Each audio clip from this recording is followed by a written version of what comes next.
સો હવે હું એ જણાવીશ કે ક્યારે આપણે એન્ડોસ્કોપી અને કોલોનોસ્કોપી નામનો ટેસ્ટ કરાવવો જોઈએ.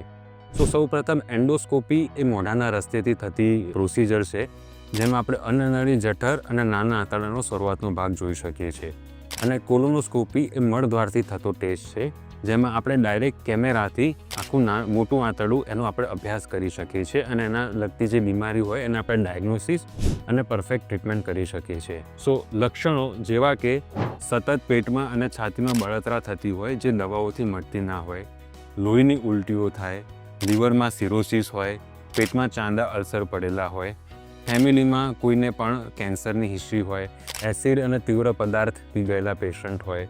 પછી બાળકો નાના એક્સિડન્ટલી કોઈ કોઈન છે, સ્ક્રૂ છે, મેગ્નેટ છે જો ગળી ગયા હોય તો એને આપણે રિમૂવ કરી શકીએ છીએ. અને કોલોનોસ્કોપી જો નીચે લેટીના રસ્તેથી બ્લીડિંગ થતું હોય, ફેમિલીમાં કોઈને કેન્સરની હિસ્ટ્રી હોય, લાંબા સમય સુધી કબજિયાત રહેતી હોય કે જે દવાઓથી મટતી ના હોય, એવા સંજોગોમાં આપણે ડાયગ્નોસિસ અને ટ્રીટમેન્ટ માટે એન્ડોસ્કોપી અને કોલોનોસ્કોપીની જરૂરત પડતી હોય છે.